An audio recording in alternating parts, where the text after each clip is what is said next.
Ici, je t'invite à suivre cette vidéo jusqu'à la fin parce que elle est très édifiante et je ne voudrais pas que tu passes à côté de ce qui va se passer dans cette vidéo parce qu'elle va véritablement t'aider à comprendre beaucoup de choses. Compris.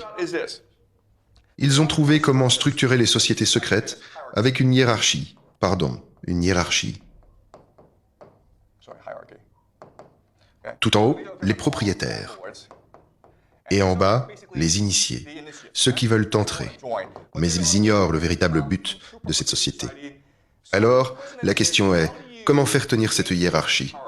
Et leur solution est d'une simplicité désarmante, de la pure psychologie humaine. Tout au long de l'histoire, un schéma revient. Des jeunes hommes rejetés par leur famille, parce qu'elles n'avaient pas assez à manger, se retrouvent ensemble et forment comme des meutes de loups. Ils errent, et ce qu'ils veulent, avant tout, c'est une épouse. Voilà leur vrai désir. Plus que manger, ils veulent une épouse. Alors ils sont obligés d'y aller en bande, d'attaquer un village, d'enlever une femme et de massacrer sa famille.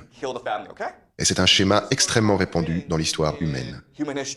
Essayons de comprendre la psychologie derrière tout ça. Alors, imaginez 5 gars, c'est simplement une expérience de pensée. 5 jeunes gars qui vont débarquer dans un village frappé par la famine.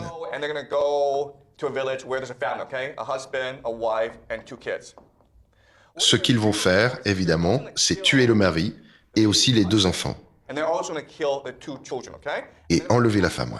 Maintenant, une question. Essayons de comprendre la psychologie de cette femme quand sa vie entière vient d'être détruite. A. Veut-elle se venger? B. Sombrer dans la dépression? C. Tomber amoureuse de l'un d'eux. A, B ou C? Les amis? A, B ou C?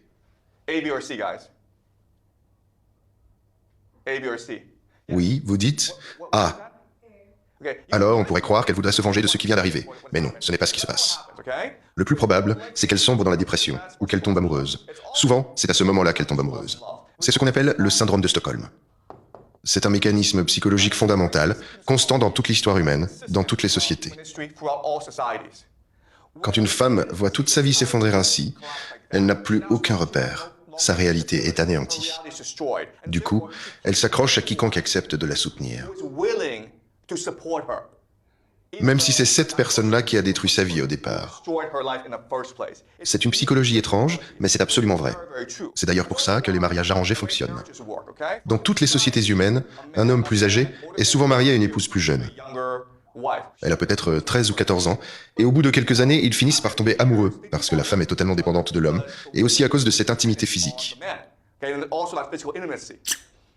Bon, je sais, ça paraît vraiment déprimant, mais c'est un principe fondamental de la psychologie humaine.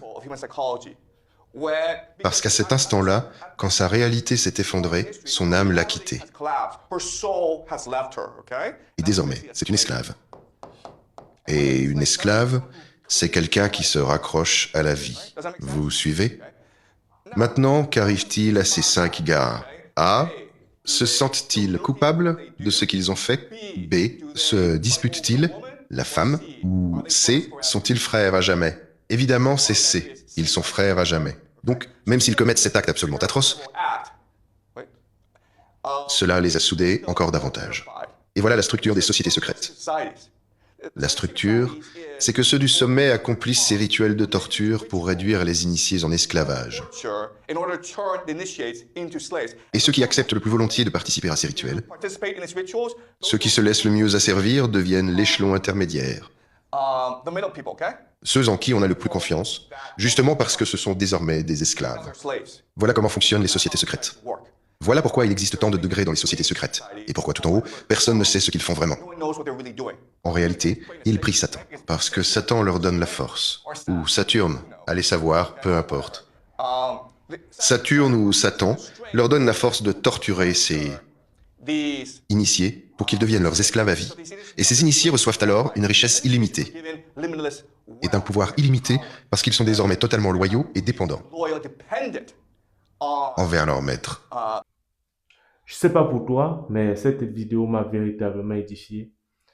Et à l'attente de plusieurs vidéos dans ce sens, n'oublie pas de liker, de t'abonner et de laisser un commentaire.